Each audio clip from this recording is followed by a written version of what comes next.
going to go live. I'm going to hit go live now, and then there's a little bit of a delay. But we should be live now. And I don't think I'm in focus, but that's okay. Welcome, everybody, to the Knights of Automation Mastermind. This is for June 2025. We do these on the second and fourth Thursday of every month at 4 o'clock Pacific, at least as of right now. That's what we do. And we're going to go ahead and continue the conversation that we did, I don't think last time, but we did it a couple sessions ago talking about dynamic content. And changing the example that we did was on the last call, we were doing the email introduction changes based on the time of day that it sends out. So if the email sends out at 8 a.m., it'll say good morning. If it's in the afternoon, good afternoon, and that happens automatically. So we have we got my buddy Justin here, which everybody be excited. He's coming on full time next week. I've been training him up for at least 2 years at this point, and he works at a grocery store, which is a gross underutilization of how awesome he is. And so you're going to see a lot more of him, especially if you're a client, you're going to see plenty of him. So he's actually going to be hanging out in the other side of the live stream. So if you have questions or comments, feel free to hop in. And again, as of right now, these are Google Meets. So the link to the Google Meet should be right there in the comments. If you have something you want to talk about, feel free to break in and we'll let you in and we'll work on whatever it is that you're wondering about. But for right now, let's go ahead and talk about this stuff. Cool. And then you should have the live producer assistant stuff, Justin. Let me go ahead and bust out my little code grab bag here, and we're gonna play around with some things. And this probably won't be a long call today because it's the same kind of like stupid automation trick. We're just taking information and we're customizing the intro of the email based on whatever it is that we're doing. And I'm totally looking at the wrong place. I need to go into a little Keap grab bag here. Okay. All right. So let's actually look at a couple of things here. So I'm going to share my other screen, and we're gonna have some fun. Let me zoom in because we don't actually need to be inside Keap for some of this stuff, but it'll be helpful. So let's go share my screen, and we're sharing this one. Okay, that's where we are. And then, okay, so before we were talking about shifting the messaging based on the time of day. So good morning, good afternoon, good evening, and this is leveraging the dynamic content portion of Keap that's built in, which is Liquid content. And Liquid came from Shopify originally, and then they open sourced it so that way any kind of CRM that supports Liquid, you can do this kind of stuff here. So I guess this is actually a great example to start with, this whole idea of formatting stuff, because that's what we're going to be talking about and doing here. So usually when you have a date, it's just a raw number, 06-25-2025, which that's not really that delightful, right? That's not super thrilling. So we can merge that information in there, but we can customize the format that it shows up in. Okay, and so let's go find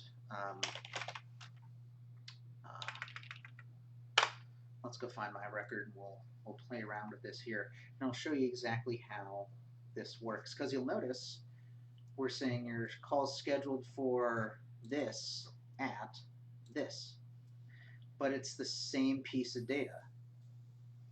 It's this screening appointment. We're just presenting the data in two different ways. So let's go ahead and find here. We'll use you can be our guinea pig today, Rod. That's Rod with Thrive, and we love Rod. So let's look at for example, interview date and time, right? So let's just say that he has an interview, 8 p.m. today. So let's go grab this content, and I'll show you what this is doing here. So here we have Rod as our guinea pig here. In our marketing section, we have the dynamic content.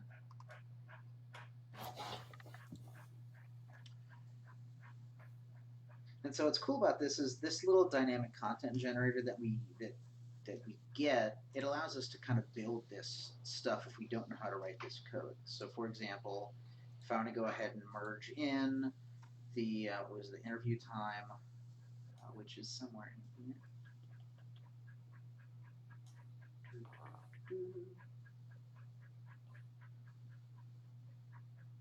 Interview time. I just saw it. Where did it go? Interview date and time. Okay. So if I just go add this to the content editor, let's zoom in. This is like where we get this merge from, right? So just for funsies, let's go grab Rod, and if we preview this, you can see it's spitting out the raw, ugly, not nice human version of this date. Today, 8 p.m. Okay. As far as the modifiers, this is where we can do various formats. So if we said, okay, I just want the medium format for this. Notice here, it's the same information, but then we're modifying it. We're saying, show me the medium version of it. Okay, so now it's a little nicer. What's cool is that, well, you can also do math on this, by the way. So for example, let's say, Justin, that this is, you have an interview, and I'm going to send you a reminder for next week, right? Hey, your interview is next week, right? We can actually add to this without changing the database value itself, right? So plus weeks 1. We can also do minus weeks or add a year, things like that. So this is that, and then this is a week from now. We can also stack these formats. So check this out. If we say plus weeks, the pipe symbol is basically just like adding on extra stuff here. So now we preview it. It's giving us the nice version of it a week from now. So dynamic content is super, super cool. So let's go back to this grab bag for a second, and let's go play around with this and understand what this is doing. And we need to use the actual interview date and time, since my little grab bag was just a simple example here. So okay, so what is this doing? Pull this data and put it in this custom format. Okay, because when you're doing modifiers, you can actually say custom format, and then there's the various abbreviations and things for that. If you just look up, if you just Google liquid code, custom time formats, there's a whole sheet. There's all sorts of ways to do this, and I'm pretty sure I even have this bookmarked somewhere. But this is gross. Why would this be a? Why would you put a whole black background with white text? Okay. There's all sorts of ways to format the times. Let's see, to whatever you want, right? Yeah, bunch of stuff here. So a complete thorough list. So pretty much any format that you want for like a date or a time, you can get it. There's a way to do it. So even something with like, hey, do you want the leading 0 of the month, or do you not want it, right? So this is where these custom format bits show up. So when we're looking inside Keap, that's what this custom thing is here. So check this out. We'll just do like one at a time for now. Let's actually get rid of this. So if I say I want to do custom, just the four M's, right? That gives us the month, the full name of the month. But you'll notice here, this is if you just do 3 M's, it gives you the abbreviated one. Okay, so again, you could play around with this all you want. The other thing too is that you can have more than one format in one. So you see how this is the 4 M's and the DD. Well, DD by itself is just the number, whatever, June 26, cool. So here's 26. So that's where we're saying your call scheduled for this month, this day at, and then we're taking the same date and time, but then we're just formatting it differently. We're saying give us the hour, give us the minutes, and then the A, actually here, let's look at the A here. If you do a lowercase a, that gives you AM or PM, and if you do uppercase, it's uppercase AM or PM. So we said that this was scheduled for 8 p.m., right? So here, we'll just say hour, this, and then hour, A. So the only difference is that, of course, it didn't work. Did I do it in the middle of, I totally did it in the middle of my thing here. I wanted to do this.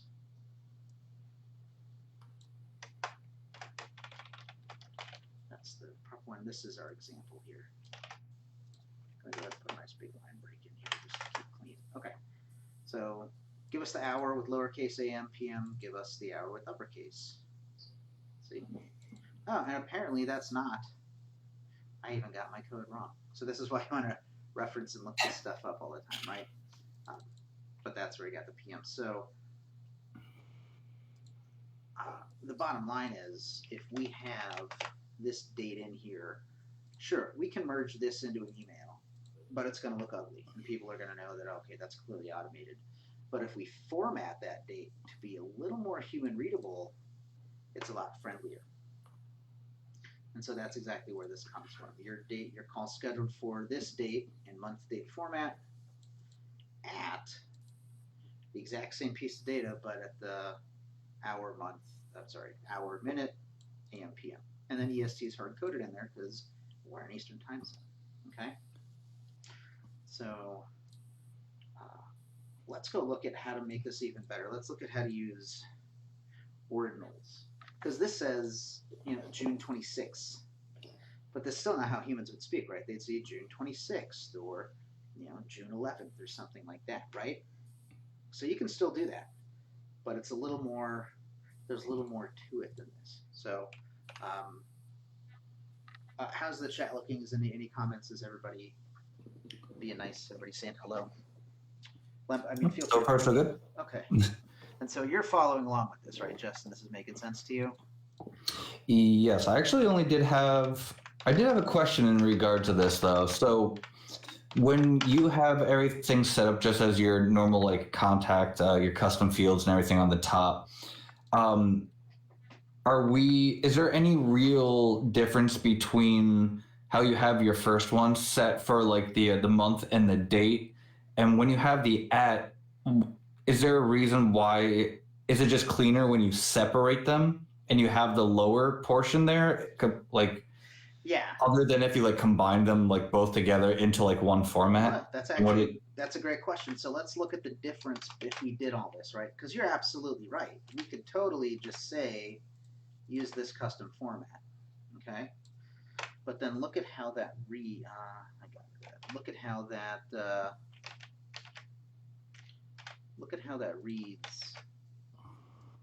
It's going to be just, again, a little goofy. So, June 26th, so that's how it would show up. So just by having that subtle blah at blah, it's just a little more human. It's a little more believable that somebody would have actually typed that in, right? And you're absolutely right. You could totally put them all in one. So I'm reading both of these. What is the main actual difference between these two? Because they look... Oh, it's just that little... Super that subtle. one little word. Mm-hmm. But you could format all the custom stuff at once like we did here. But again, I see. For the experience, it's just a little bit, a little more subtle. there's just something about this that just seems a little awkward. This is how a natural human would write it. So let's go ahead and let's go for, but great question. We absolutely could have just done it all at once.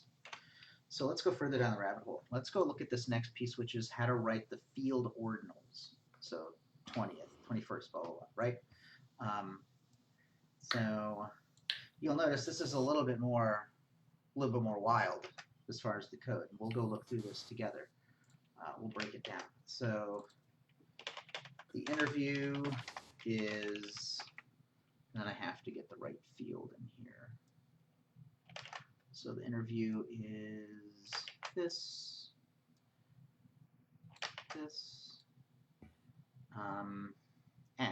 and then we could actually just do the whole, we could do the same thing. We could do the at, right? Okay, so this giant glob of text. Let's see what this actually renders like first, and then we'll break down what it's actually doing here. So, and actually here, let's do the same, let's use the same intro just to be super consistent. So this email is to confirm your greetings, call for, blah. So now, super humanized. Thursday, June 26th at 5. Okay. But what if it was something like, like the 22nd, right? Let's go ahead and change that on his record. And you'll see that the preview now honors that. 22nd, right? So that's the whole ordinal piece. So let's look and see what this code is doing. Let's first look at this piece. So it's basically saying go ahead and grab that date and time, do that date and time in American New York time zone, which I forgot why we did this originally. I guess it's just to not leave it up to chance and to say, listen, we're doing it East Coast. And then this custom EEMMM, this is the day of the week, and then this is the month. So in fact, is there a way to automate that like specific zone to like whatever the person like location is? You could. You would have to really test that though, but that's a really great question. You can, because on people's contact record, you do have the time zone. But okay. The challenging part is that like this date, it's with respect to whatever the system time zone is. Oh, okay. So yes, you could. In the right use case, you may want to do that. But just test it. Be careful, right? Especially with this kind of stuff. Devil's super in the details. But that is a custom field on the record. Time zone. It's a standard thing. Time zone. There you go. So that's contact time zone. And yeah, see, America Phoenix. So I could, in theory, rather than hard coding the time zone into my code, I could actually put it here as well. So then it's with respect to their local time zone.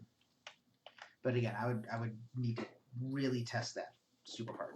But that's a really good question. We could do that. So what would be the reason, like, because you have to test it a lot more, like, is it because it could easily, like, break based upon where it's, like, sending out to? Yeah. So it's probably more for, like, an international kind of thing. But, like, we've got clients that are in, like, the UK and, like, Italy and stuff like that. So okay. If it's, like, 11 p.m. Eastern, that might, that's whatever, like, 6 a.m. the next day in their local time zone. And so I would actually say, hey, it's on the 27th at 6 a.m., which, again, depending on the use case, that might be accurate, but it may also just completely mess things up. So I can see how that can get confusing. It can definitely get confusing. So if anything, especially with this kind of code and stuff, build it in pieces, just like we did here. So like here's the thing, and then we made some modifications, and we kept making modifications, and then once you have it, put it in some kind of a swipe like I have over here, because I never want to have to do this again. But looking at this code, so we're saying, okay, go ahead and grab it for day, month. Now, check this out. Create a variable called D. D is going to be that date in the New York time zone in the format of the single digit day number. So like 26, that kind of thing. So actually here, let's show you what this is, because things like integer types and numbers are relevant here. So we're not going to assign D. We're just going to say, put this in here, right? So grab, and we won't worry about this for now. So go ahead and grab the time, but spit it out just the day number only. So this is, and of course I definitely messed something up. What did I miss though? I need double brackets. There you go. 22, right? So basically pull the day number and store it officially as store it as the day number. Now we run a switch, or in this case a case. We say, okay, now here's the case for the variable D. If it equals 1 exactly, or 21, or 31 exactly, echo back whatever D is, followed by first, 21st, 31st.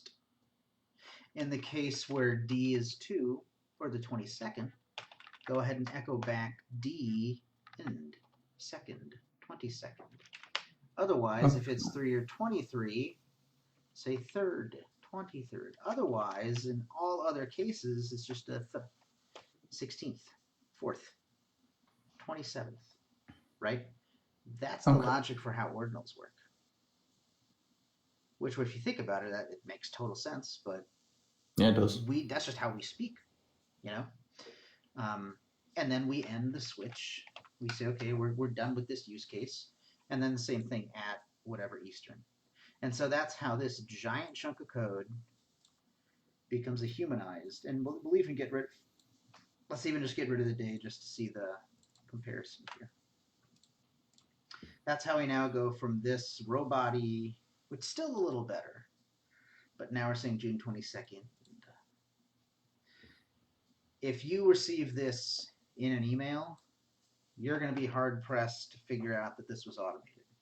Obviously, the rest of the email depends on that, but, you know, hey, it's, Justin, thank you for scheduling your call. I want to confirm your screening call's scheduled for June 22nd at that. I think that's why the date was super handy in this. It was E. And again, usually if you take one of them off, it'll do like the abbreviation. So this is probably going to be like Sun June. Whereas if I do the full 4, it's now going to say Sunday, June 22nd, right? Such a tiny little detail, but that's like movie magic, That's like having that like one perfect shot or a composite or something that just sells it. And we didn't have to manipulate the database. We basically just took this raw date, this raw piece of data that's in the contact record here, and we just formatted it in a very human-friendly and nice way. So, yeah. Well, that does actually make a lot of sense. I mean, that's pretty self-explanatory afterwards. Yeah, after the fact it is. And again, this took a minute to figure out. And so that's why, I probably spent, God, I don't even know where I found this from. I actually think I might have taken this from Jason Esterly, who's like the liquid coding, like master genius dude. I might have grabbed this from a book or something he did, or like stole it from like some article in Google and like made it work. But then once I did, I'm putting it here. Now the next time I ever have to do this, I don't need to actually figure it out again. I just got to make sure I'm using the right, format. So that's, I think that's it for today. I know we said we were going to do different like messaging, shift the messaging based on time of day and stuff like that. But this was a meaty enough lesson that I think people should be able to get a lot of value out of. And again, this is a mastermind. This is a Knights of Automation mastermind. This is definitely not beginner stuff. If you're brand new, this may blow you away. And even if you're really good at automation, this is still, but you've never played with liquid code, like this is pretty advanced. So I know you're watching this. If you want this chunk of code, just leave a comment. We'll go ahead and throw it in there. Actually, we can go ahead and do that right now. What's the best way to do this? Well, here, I'll stop sharing my screen, and then I'll go just pop it into the comments of this particular event. And if you want to use this code, obviously you have to rip and replace the actual custom field itself. But yeah, go steal that. Go use it yourself, and let me know what you think about it. And if you can't get it working or you have trouble making it happen, let me know, and we'll help get you untangled. But I think that's a good stopping point for today. So thanks for hanging out, everybody. This has been the Knights of Automation Mastermind. And remember, we do this on the second and fourth Thursday of every month at 4 p.m. Pacific until further notice. So that means the next time we're going to do this is going to be on July 10th. So we will see you then. And if you're going to do anything,